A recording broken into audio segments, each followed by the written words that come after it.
always together, shine forever.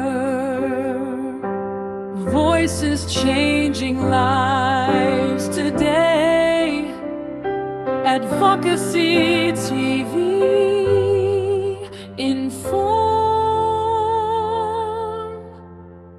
inspire, impact.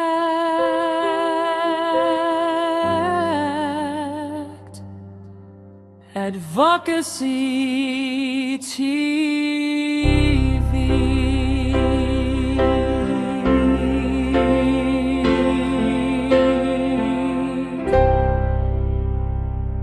Welcome to Calabar, the people's paradise. All right, so welcome to Cross River States. Welcome to Nigeria. Welcome to Africa, where we are streaming the Advocacy TV live from the Advocacy Studios.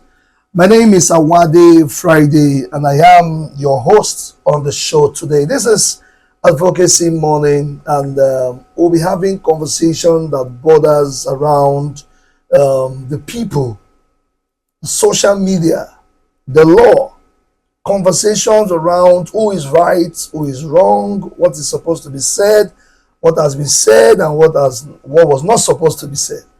So my guest this morning is one of the finest brains we have as long as the legal profession is concerned in Nigeria. I don't want to say he has won XYZ cases across board and he's still winning cases. Hopefully he has interest to win one big case that will be coming up shortly, but he will tell us as we bring him to the studio this morning. We have Mr. Edet Anam Esquire, the candidates for Calabar South Constituency 2, Cross River State House of Assembly, and hopefully he's going to be joining us on this conversation on what has been happening around the social media space concerning freedom of speech. Good to have you. It's a pleasure, sir. I will say good to have you, barrister, but they say they call you barrister again. You can go ahead. It only has to do with correspondences. Oh, okay. All right, so tell us, before we get into the conversation, who is Edet? Okay. Edet is a young man in his 30s, married to a beautiful lady from, also a practitioner with the Nigerian legal profession, Barrister Goodness Onyekure. Edet is also from Odupani precisely, but residing in Calabar South, and is also a PDP candidate for the forthcoming 2027 general elections, vying for the position of Cross River State House of Assembly, particularly Calabar South Constituency 2. Okay. All right, so you're welcome to the studios. Thank you, sir. I'm sure you are braced with our conversation. We are going to be having a conversation on freedom of speech and the rule of law. Please, is there really, what is freedom of speech? First. Okay, first of all, Nigeria is a country that is guided and bound with laws. Yeah. And even though one will say that, just like Frederick Lloyd stated that, though man is born free, but everywhere man goes, he goes in chains. Yes, you go in chains because where one right starts, that of another begins. Okay. So if we say freedom of speech, we all have our different ways of behaving, mode of operating and all that. Just like in the Bible, when the Bible says the power of life and death lies in the tongue. Yeah. That also goes down to our human activities and our day-to-day activities. So when you say freedom of speech, it has to do with one's entitlement as a citizen of Nigeria, as a human being, to be able to be heard, to air out his voice on a particular issue or subject matter, to give your opinion and also to adumbrate or explain on why you think your opinion should be carried along or should be heard. That's what freedom of speech basically is. And that is also guarded in our Nigerian constitution. I think particularly Section 39 of the 1999 Constitution as amended, which is the grand norm of the Federal Republic of Nigeria. Yeah. So that's freedom of speech, basically. Okay. Please stay with us shortly. We'll be back after this break.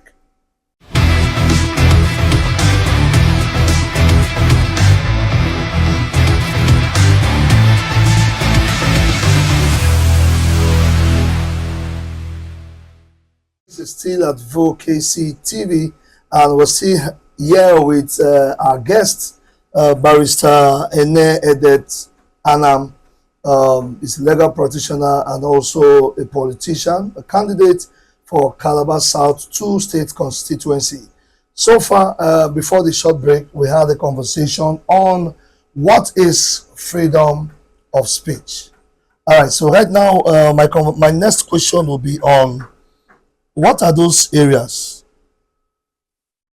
one can say that somebody has maybe faltered in terms of expressing his or herself, either by letter, by words, by social media. In which at what point will you say this person has offended somebody? Okay. If you are following the freedom of the general freedom of speech mentality. Yeah, like I said, because everybody is saying I have freedom of speech. Yes. Like I said, like everyone has a right to access the road. Yeah. But there are laws guiding the access of roads. Okay. Like there are laws guiding our speech makings and on the statements we make. Yeah. So the laws guiding freedom of speech naturally has to do with defamation laws. It's a tort law. Okay. TORT. Yeah. That's a civil law, not criminal. But there are times when defamatory laws could also fall into criminal aspect of the law.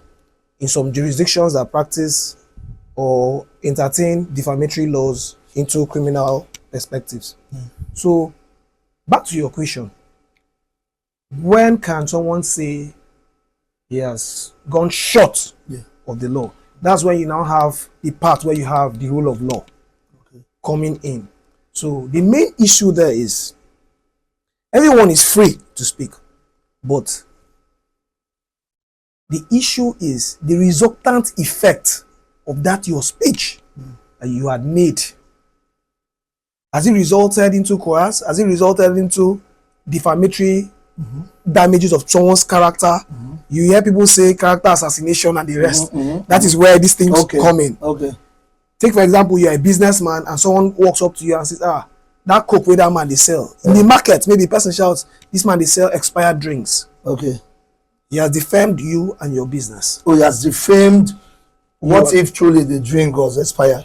That is where you now go on to establish and state that yes, because you assets must prove. Okay. So when you say this drink is an expired drink, you should be sure of it being correct. Okay. Okay.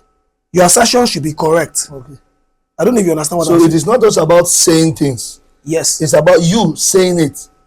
And you prove it. And these things being correct. Oh, okay. And these things, when it tends to be incorrect, that is when the law now, that's when rule of law now sets in. Okay. And the onus is on the person that is claiming he has damaged my character to actually state that his drinks are not expired drinks. For example, let's say, just like the first example we cited here, we're using drinks, for example, and you say, Mr. Okon is selling expired drinks at 80 Medem Park. And Mr. Okon now brings out his drink. Which drinks are expired? Look at my drinks. So they are, please come and prove. Come and prove it. Where I'm selling expired drinks. Okay, so is this applicable to also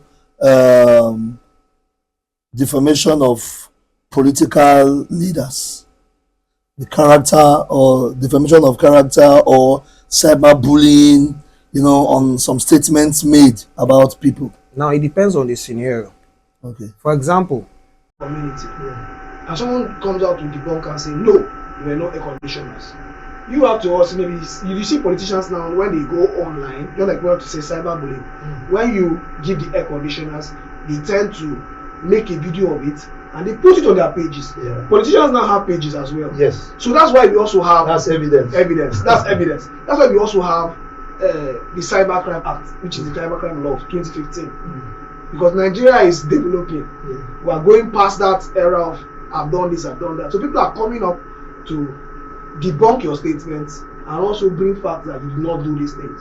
You see when someone has said, I've constructed 20-kilometer road, and he posts something on a picture. Another person will come and post another picture and say, this is the same road this person has said he has commissioned. Yeah. So can that other person that said social person is lying, that they have constructed XYZ road, can that person be taken to court or be charged? No, the person, when you say, can the person be charged to court or taken to court? Like I said, there are instances, there are grounds through which you go to court. You are either going to court through the mode of civil wrong or you are going to court through criminal wrong. So if you are going to court in a defamatory or under a defamatory statement that, oh, you've said this about me and it is wrong, I need damages. Those are civil wrongs. So you are suing the person on a civil perspective, civil wrong. But when you talk about the criminal aspect, it means it is the police. You write a petition. Okay, through the police. Yes. And for you to do that under the criminal aspect, it must show that that's for criminal defamation. It must show that there was an incitement of violence or there had been a threat to breach of peace that emanates from that conversation. Yes. Okay. For example, maybe you after making this statement, people are now coming up, maybe youths of the community are coming up with mob, like a mob section with sticks and all that, going around hitting people's houses and all that. This is the resultant effect I was telling you about. So now it has gone beyond being civil defamation to criminal defamation. That's the criminal aspect of defamation. And so why do critics, let me use that word, why do critics go beyond, or some critics, why does it look like when they make those posts, the people they were talking to will say that it has gone beyond the official operation and it has gone personal? At what point do you think that, where did we cross that line, where someone will now leave criticizing you in your office and criticizing you as a person? Okay, now the thing is, most times, once you are a public office holder, for example, you know, Nigeria has not gotten to the standard of the US. Like I said, the cybercrime law, which is what you are talking about here, is newly enacted in 2015, and there are so many lawyers in Nigeria that are not electronically educated or inclined. Lawyers that were there since 1998. Lawyers that were called in 1986. You understand me? So there are lawyers like that. So we are still, Nigeria is a developing country. We are still trying to get into that part of the law where we understand the nitty-gritty of the cybercrime act enactment. So at that point, when you post things that has to do with the person's character, for example, the person can take it up against you that you have defamed my character personally and sue you for personal damages. But when you make a statement against maybe the person's office, maybe you are criticizing an office, you are open to, every office holder is open to criticism. A government without criticism is not a good government. So most times this is the only avenue where citizens are being heard. They want, they want you to come and tell them, to give accountability and say, okay, what have you done? There are so many local government areas that even the local government chairman have not visited their town halls after elections. I don't know if you're. So if the citizens now come out to say, my chairman have not visited town hall, and before you get to them, you understand, before you even get to the chairman, the protocols, this and that and that. So the only avenue now they can get to that chairman is to post something about, oh, this local government does not have this, does not have that. They are seeking for your attention. So all you need to do, you see, now we now have politicians now have media aid that can respond to all those things. So your media aid has the onus is on your media aid or your media personnel to repost or respond on that reasonably. Oh, like you go to the comment section, you reply, you state pictures, we've done this, we've done that.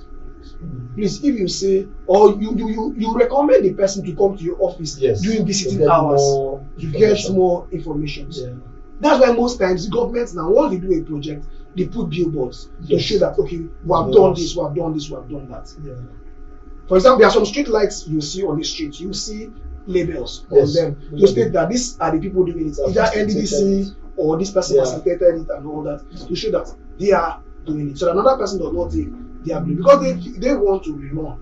Is it that, do you think that the social media regulation itself, I don't know if we even have any law to regulate social media, do you think it's necessary that we have a social media regulatory law that can help people, or does the Cybercrime Law Act attend to that part? Yes. Is it like a social media regulatory? The Cybercrime Act has to do with data processing.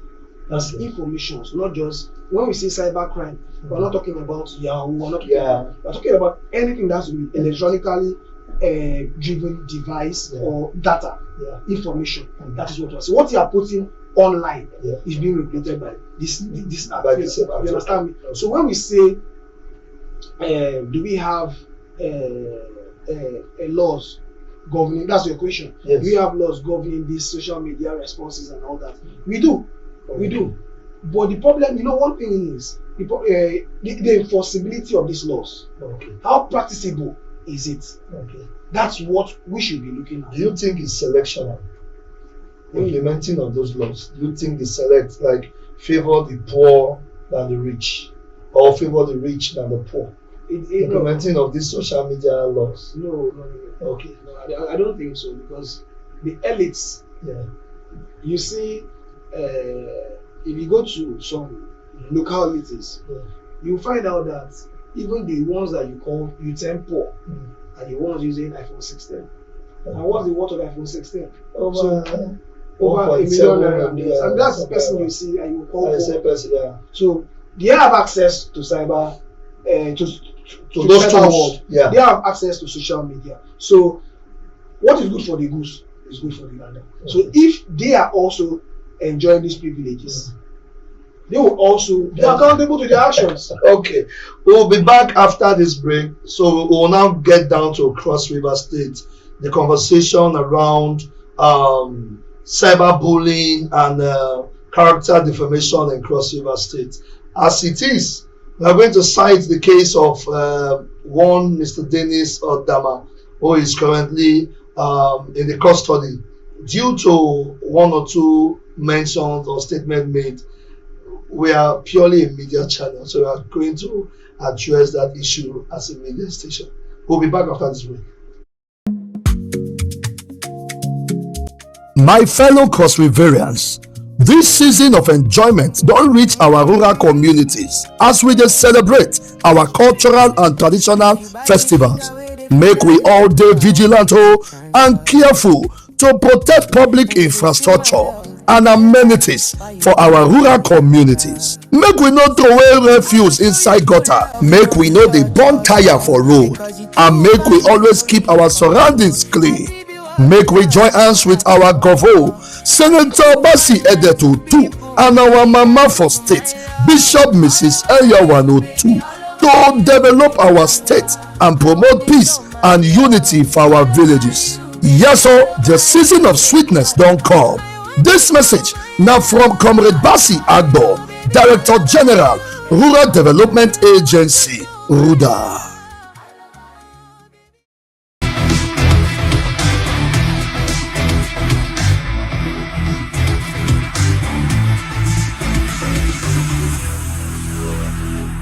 So this is still at Vocacy TV, and I'm still here with our legal luminary, one of the few learned colleagues that we have in the full world.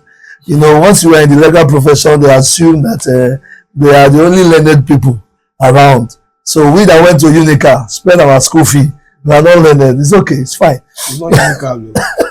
The people that went to Unica and read law. Say Unica and read something else. Okay, Unica and read education. Okay, so where we start, let us come to Cross River State. Do you think that the conversation going on in our state and our social space, do you think that most of them, can we say most of them are defamatory? Most of them. When you say most of them, the statement is ambiguous. Okay, some of them. I mean, when you see the conversations, Yeah. I would like you to streamline me into maybe Okay, one or like two. for instance, when someone says XYZ person has stolen money, like if I come now and said, Honorable Ene stole 1 billion. Okay. So can we now say that is defamatory? The truth is, in our today's world and in this actual season, this is the electoral season, Yes. there are many stories going up and down about some persons. There are many stories going up about mainly politicians, and these stories most times are founded on falsehood, simply because the people making up these stories are simply trying to project their own choice of a candidate Okay. as against the This other other. person. Yeah. So they feel the only thing we can do to make this guy or make this lady Unpopular. unpopular Yeah. is to discredit him or her. So people tend to say a lot of things about the other person. And most times, like myself as a candidate, there is no one day I have for once spoken ill Anybody? of anybody on the other side of the coin. Yeah. And I tell my fellow party faithfuls and supporters, please, whatever you do, do not defame anyone. Do not go into violence or into altercation with anyone. Yeah. If you see a reason to, walk away from it. Because I believe that we are a new breed. Yeah. And we are going to make things better. So we don't go through that channel of propaganda, ill propaganda against the other person to win favors. I don't believe in it. Because that's using a false foundation to build on something good. Like that's some of the things they say about the government is false. I do not really know, because as a lawyer, when you say, do you think the things they say about the government is false? Which of the governments? Are we talking about the local government? No, Are we no, talking no, about the no, no, government the or state federal government. The state government. Do you think some of the things said about them is false? The things said about the state government, I don't really know what they have said about the state government. For instance, Mr. Dennis Odama, he made amongst other comments. I don't know why he was remanded. Maybe that would have been one of the reasons. Has the privileged information of the full facts, because they would serve him proof of evidence, which is like pleadings in criminal trial. So he knows the full evidence against His client. his client. So he can tell us, okay, what is going on. Maybe on the date of the arraignment, if his lawyer happens to be interviewed at the court premises, he can give us an insight or details of such information. Okay, so what advice do you have for candidates who are running election in 2027 in terms of the use of the social space? What advice? Yeah. Because you are a candidate. So what advice do you have for your fellow candidates? I would always advise, the major thing is we should stop publicizing false stories. Because Nigeria, Cross River State, Calabar South 2 deserves the best candidate. If you know your candidate is good, all you should come out with your candidate's resume. Come out with your candidate's portfolio. Come out with your candidate's antecedents. Yeah. Forget the other candidates. Yeah. Preach your own Market candidate. your candidate. Market your own candidate. If you think your candidate, tell us why you think your candidate is the best. I'm running for an election, one position. Other candidates are also consulting me for their own, but I always tell them, what do you have of, like, because that's the question I'm also supposed to answer. Yeah. Why are you running for this What are you position? bringing to the table? What are you bringing to the table? What is the difference you want to make that the other persons have not made, or the other person would not make? That is what our social media this thing should be. Pages should be carrying, not going to go and fish out and say, oh, this man is too small, he's too young, he cannot talk. This one, he is slap person for market. This one, he has anger issues. No. bring your antecedents. If you've held offices before, what did you do? Yeah. If these offices you are going for, what does it tell? This office you are going for, do you know the nitty-gritty concerned in this office? Because someone was, maybe, take for example, because you are a governor, Yeah. does not mean you will make a good senator. Mm-hmm. Like Arofai will say, he prefers to be a local government chairman Than to be governor. no than to be a lawmaker, because he believes in administration, not in lawmaking, where you have to move bills, move motions, and wait until and wait for them to it come is and pass passed. So he does not believe, and I feel so. Wike too is that kind of person. Yeah. My own opinion. So there are some people that are good for administration. Yeah. They are not lawmakers. There are people that are good in arguing motions. Yeah. For example, House of Assembly, Senate, and it should be filled with people that understand the basis and nitty-gritty of the law, how the formation of the law is, the bedrock of making a law. While we round up, how ready are you for 2027? I'm fully ready. Do you think you win the election? I don't think I'll win the election. You win the election? Yes, I'll be congratulated by Okay. you and others. Okay, we'll be there to definitely congratulate you on the election. Thank you, sir. I want to thank you for joining us on the conversation. Thank you so much, Mr. Edet Anam Esquire. He has really given us insight on freedom of speech and the law and the rule of law. Well, please, Calabar South constituency, make the right decision. Look at people that can represent you properly, people that can give you the dividend of democracy, people that can stand up and speak for you when necessary, people that you can call and they'll be available to you, and people that you know directly, you have seen before, and you've worked with them, you understand them, you understand their emotions, and understand how they can react to you in need. Thank you for joining us. Thank you, sir. I appreciate it. All right, so till we come back your way again, this is still Advocacy TV. Thank you.